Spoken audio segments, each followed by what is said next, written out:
वैश्विक महामारी के कालखंड और विश्व के अलग अलग कोने में चल रही संघर्षों के बावजूद भारत ने ये विकास दर हासिल की है। ये बीते 2 साल के रिफॉर्म्स और राष्ट्रहित में के लिए किए गए फैसला के कारण संभव है। आज भारत अकेले ही दुनिया की ग्रोथ में 15% का योगदान दे रही है।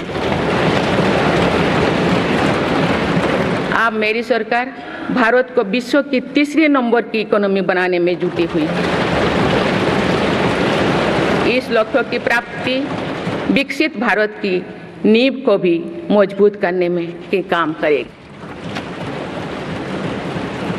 माननीय सदस्यगण, मेरी सरकार अर्थव्यवस्था के 3 स्तंभ मैन्युफैक्चरिंग, सर्विसेज और एग्रीकल्चर को बराबर महत्व दे रही है।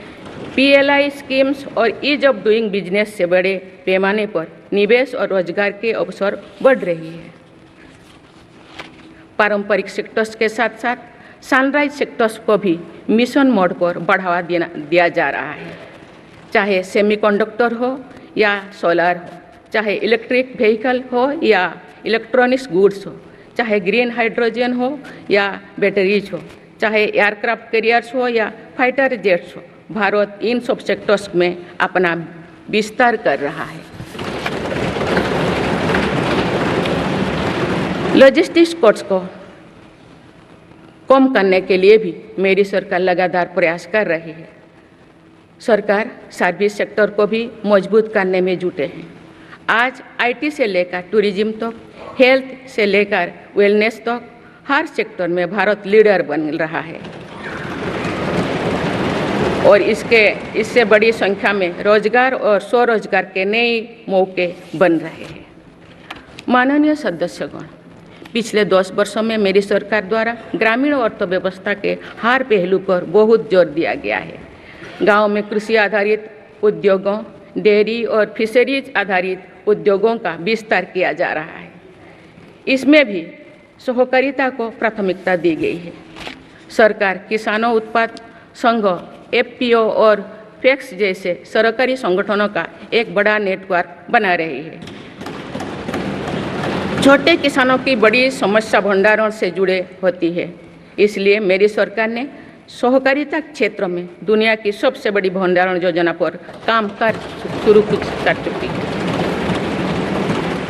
किसान अपने छोटे खर्चे पूरे करने के लिए इसके लिए PM किसान सम्मान निधि के तहत उन्हें 3,20,000 करोड़ रुपये से ज़्यादा राशि दे सकते।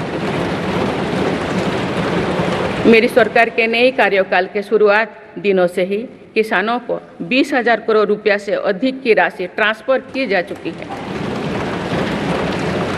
सरकार ने खरीफ फसलों के लिए MSP में भी रिकॉर्ड वृद्धि की है। माननीय सदस्यगण, आज का भारत अपनी वर्तमान जरूरतों को ध्यान में रखते हुए अपनी कृषि व्यवस्था में बदलाव कर रहा है। हम ज़्यादा से ज़्यादा आत्मनिर्भर हो और ज़्यादा से ज़्यादा निर्यात से किसानों की आमदनी बढ़े, इस सोच के साथ नीतियाँ बनाई गई है, निर्णय लिए गए हैं। जैसे भारत दलहन और तिलहन में दूसरे देशों पर निर्भरता कम करने के लिए देश के किसानों को हर संभव मदद दे रहे हैं। ग्लोबल मार्केट में किस तरह के फूड प्रोडक्ट की डिमांड ज़्यादा है, इसके आधार पर नई रणनीति बनाई जा रही है। आजकल ऑर्गेनिक उत्पादों को लेकर दुनिया में डिमांड तेजी से बढ़ रही है। भारत के किसानों के पास इस डिमांड को पूरा करने के पूरा भरपूर क्षमता है।